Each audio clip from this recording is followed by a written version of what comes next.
Welcome back to the Breaking Free with Lindsay podcast. I'm really excited to dive into today's episode because it is a reaction, it is a hot take on something I saw on Instagram. Somebody posting a story. It was on behalf of somebody else, but I want to run through the scenario because I think it's a really, really great example of how to think through some of the challenges we face as co-parents when we share equal decision making responsibility with our ex, but we don't agree on their approach.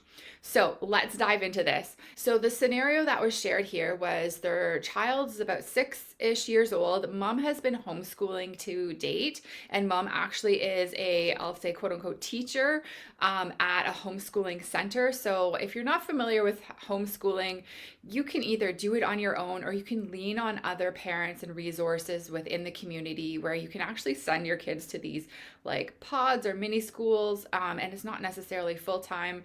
But there's these centers set up, and this mom works at one that supports homeschooling kids. So she wants to continue homeschooling and had every intention of doing that. Her son goes with her to work. They do this homeschooling thing, and it's been like that for a few years. Like I said, he's only 6, which would put him probably at around grade 1. And dad, a week before school, decides to, and actually takes action on this, enroll their son in public school without consulting her first, is what the story said. And despite the child sort of being at or exceeding the milestones, like there's no concern from an educational perspective in terms of what's happened to date. And the mom doesn't want to send her son to public school, and where they live, one parent can enroll the child in public school, but 2 parents are required to sign off on homeschooling. So that's the scenario. She was in quite the predicament. Obviously we're like into the first week of school already. This is a really good example of a co-parenting situation where there is disagreement. The solution isn't necessarily linear. It's never linear when usually in these messy co-parenting or even regular parenting situations, like there's a lot of nuances to this. So what can she do? The first thing I want to bring your attention to is this: there was something motivating this father to take action and do what he did. And I know that seems like a really, really obvious statement, but if we do not understand his motivation, we cannot problem solve or negotiate or, get out of this without understanding motivations. If we try to do that, it becomes more of an argument. It becomes more of a power struggle. It becomes more about trying to convince the other person that we are right and he's doing the same. And when you try to convince the other person that you're right without understanding their perspective, you're missing a whole piece of the puzzle. So let's start with motivation. Now, obviously, I don't know the context of this relationship. I don't know their history. I don't know the quality of their relationships. I don't know any of that. But I'm going to speculate a few different scenarios here because I want you to start to think about the underlying drivers for doing stuff like this. So the first possible motivation is that he's tried to have this discussion with her over the years. He's tried to voice his concerns or his hesitations around homeschooling, and she simply hasn't listened. So this is like the example of, I used to give this example all the time with, my son could whine and I could ignore it, and then he'd come over and bite my leg, and that I couldn't ignore. So if someone is feeling ignored, they just get louder and louder and they do more extreme things until you're forced to pay attention. So it's possible that he's tried to express his opinions in the past with her, and it's just been like, oh, we can fluff this off. And so he was forced to do something a bit more drastic, a bit more extreme to get her attention, to actually voice his concerns, say hey, my opinion is worth listening to. So that is one possible scenario. So in that scenario, the underlying motivation is control. Okay, so he wants to either control her, or I'll get to that actually a little bit more in a second, or he has felt out of control in this decision-making power. He's felt he's had no voice, and he's exercising his control. So control is one type of motivation that underpins some of the The other stuff that's going on the surface. This is all just, what has actually happened on the surface. It's a distraction. Control. The control is one possible motivation. The second possible motivation is a retaliation or revenge tactic. So that's a little bit about control, but it's where like maybe he got mad at her and he knows that this would hurt her the most. And he's just using this scenario, not really thinking what's in the best interest of his child, but he's just like, this is going to get her. So that's a revenge retaliation. And that usually comes from a place of hurt as well. So he's trying to get back at her because she hurt him in some way. So that's another type of example. So we have control, we have like revenge, retaliation. The third possible motivation is fear. Now, fear is a really, really interesting thing. So it is possible that he has been getting questions, criticism, pressure from family, friends, coworkers, whoever he's talking to about their decision to homeschool. Now, if he is not convicted and certain in this decision to homeschool, that's going to shake him. So when we go off the beaten track, when we go off script, which is what this mom has done with respect to homeschooling, the norm is public school. Whether you agree or disagree with that, that's not the issue. The norm is public school. So when we deviate from the norm, people are just like, what are you doing? That doesn't make sense. That's not following the script we're supposed to. We're supposed to be doing this other thing. And so if he's getting that external pressure added to his own, like, should we be doing this? Should we not be doing this? I'm not certain about this. That's going to force him to be on really unsteady ground.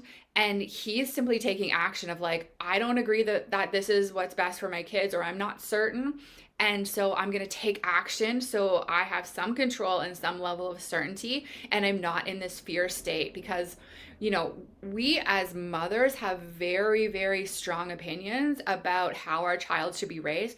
Dads have these opinions as well. So if he is not certain, then external forces or even his own internal mind will be just like screaming at him and cause him to just like, be shaky and need to be on solid ground. So obviously I don't know the situation. I don't have any context other than what I've shared with you. But I wanted to just illustrate some possible motivations and really just show you that what's going on in the surface isn't necessarily it's not always clear, but like if we can dive deeper, like control, retaliation, fear, like these are all underlying motivations for taking action and making decisions on anything. We have these too as mothers, and our exes have them as well. So what can we do? What can this mother do in this scenario? So I want you, as you're going into co-parenting challenges and problems and situations and conflict, we as mothers and fathers, if you're listening to this, we need to look at this from three angles. So first, what can we do? What is within our power? How we deal with our ex, and then the third is how we support our child. So I'm actually going to start with how we deal with our ex first, because I know that we often like to blame our ex for doing this type of thing. We often say like it's his fault. And so we're going to start there. It's not his fault. It's just this dynamic somehow isn't working and you need to figure it out. So if she is on speaking terms, if you are on speaking terms, have a conversation. Have a conversation with your ex. And for this mom in particular, if she is on speaking terms with her ex, she needs to go in and have a very candid, thoughtful, intentional conversation, not to change his mind. That is the caveat. Our first goal always with our ex is to understand motivations. Why did he do what he did? What thought process led him to that conclusion? What led him to that decision? So put on your curiosity hat, ask questions, go in with the intention of understanding his perspective. So what led him to the decision? Like, can you walk me through your thought process that made you enroll our child in public school? what are your fears about homeschooling? Like, do you have specific concerns about our son, our child? Or is the concerns more broad? This is not necessarily the specific questions you're asking him, but this is the type of thing that you want to distill down. Is there a specific concern about your child? Is it a broad concern about just homeschooling in general, and understanding how he arrived at the conclusion that he arrived to. The key here is it's a fact-finding mission. The goal is not to convince him of your perspective. And if you have a really strong opinion, you need to bite your tongue through this process. In fact, you actually need to validate his perspective, because remember, one of the reasons, and it's possible as you're going through this, you're going to find this as a reason, is that he hasn't felt heard. He hasn't felt like his opinion mattered. And if you can validate his perspective, whether you agree with it or not, you can say something like, I now understand why you arrived at that conclusion. I can see your perspective. Now that you've explained it to me, I can really understand your perspective. So being able to do that, sometimes we just need to feel heard. It's that simple. Sometimes that's enough to resolve the issue. Or the other thing that will happen is, as you're dissecting it, maybe some of the assumptions that you made or some of your points that you were going to argue aren't relevant. They're not valid. They're not part of the concern. And now, as you've dissected his thought process, you can see that, there's one specific issue or two specific problems that you can then resolve. So it gives you an understanding of his perspective, but it also dissects what the real problem is, and then you can address that problem with him. Obviously, that conversation can only happen if he's open to having the conversation. If he is not, there's other approaches, like if you are going to mediation, lawyers, all of that. Really, obviously you're going to be limited if you're working through lawyers, but if you're trying to resolve any issue, the first step is understanding what the issue is. So it needs to be understanding motivation. Whatever process you need to use to do that, that is always step one. Always step one, because then you know what you're dealing with. You know what problems to solve. You know then how to, I'll say, argue your point. Okay. The second angle we need to come at this with is, and it's really the first step, is facing our own fears and beliefs internally. So doing our own inner work. So this mom probably has a fear of sending her kids to public school. So I have homeschooled my kids. My kids have gone to public school. They've done forest school. They've done an international school in Bali. School education, so important to me. And I can tell you that when I was in my homeschooling hat mom, even though my kids have been in the public school system before, I was terrified to send them back.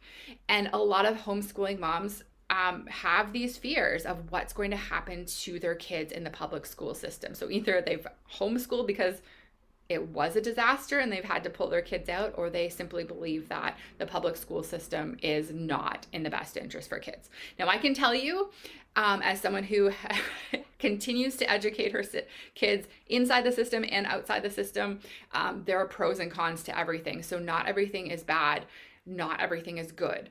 And so the more work we can do on our own fears, the better we are going to be able to have rational conversations with our ex and our child about what's in the best interest of our child. So if I was worried, for example, of sending my child, when I really got internal and asked myself, facing these fears of what happens in my mind if I send my child to public school, and let the fears run rampant. It's the same fact-finding mission that we used with our ex. We do this with ourselves first. Where is our fears? Because fears like to stay broad, because then they have control over us. When we ask it questions and get specific and face our fears in our imagination, they either go away completely, or we have now a tangible problem to solve. So if, for example, this mom is fearful of the different value system at the public school versus, when she's in control of homeschooling. So she's worried about her child being indoctrinated into a different way of thinking than what she values. So that is a way more tangible problem to deal with. So even if her child then goes to public school, how can she counteract that? How can she like be really intentional about the values she is instilling within that child when that child is with her? So it becomes, this broad, overwhelming fear can become this manageable thing that, like, okay, this is something that, we can counteract somehow. So, like I said, this is very, very important. This is always step one. Facing your fears and your beliefs is always step one, because if you're in a fear state, if you're in an overwhelmed state, you're going to be reactive with your ex. You're not going to get anywhere. It's going to be an emotionally charged conversation and quite frankly, unproductive. And you're going to be bringing that anxiety to your kids. So let's talk about that. The third angle is how you support your child. So it's really important that you work through your own anxiety and fears, because our kids are like little energy sponges. If you're stressed about sending them to school, then they're going to be stressed about going to school. And so with this mom, if her child does end up going into the public education system, she can't be like, the language and how she's showing up with her child cannot be that this is the worst thing ever, this is detrimental, this is going to screw you up, it's your dad's fault. Like, none of this can be either vocally said to her kids, or just like having that, like bringing that energy into it with her child. Like, this child needs to know that he's going to be okay regardless of what's going to happen. So really, she needs to lead this child in a way that he can go into this with a positive mindset. So talking to him about, like, these are the possible fun things that could happen. These are all of the good things that could happen when you go to public school. This is like, and these are the pros. These are the pros of the public education system. And if he still expresses anxiety and he still expresses fears, and she can be there, then she can be there to reassure him that she is there supporting him every step of the way, and he will be okay regardless of what happens, because he is on this own journey. There's a reason, like, he has two parents, and I believe strongly that we all chose our parents before we came into this life. And this child, all of our kids, are here to do life with us totally and perfectly, living in contrast. And that is just the beautiful part of a life experience that our kids get to live, that we all really get to live. So being supportive to our child means working through our own stuff, our own internal stuff, so that doesn't leak out onto our kids, and they're really set up for success going into that new situation. In this case, the public school system. It's a new situation, and it's going to be fine. It's going to be fine. And if it's not, you can change course later. Like, life is just a path of many, many decisions.